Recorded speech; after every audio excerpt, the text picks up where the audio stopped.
Hanggang ngayon, hindi pa natin alam kung nasaan talaga si DDS Senator Bato de la Rosa. Sir, kumusta? May communication na kayo kay PRRD? Wala nung... Wala pa.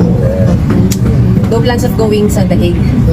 No plans of going. Kaya kung atin mag-apply ng Schengen visa, yung isyuhan ako, then maybe bago pagkakataon.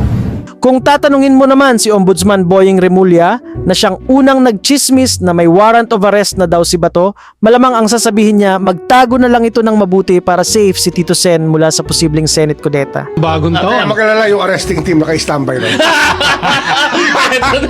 Ano? May nakasulat sa yung mga yan. We are here. Ayun.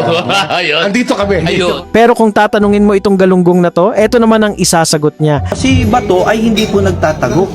Si Bato ay ipinaglalaban ang kasarinlan ng Pilipinas at ayaw niyang yumuko sa dayuhan. Hindi po pagtataguyod. In fact, pagtataguyod. Iba ang pagtatago sa pagtataguyod.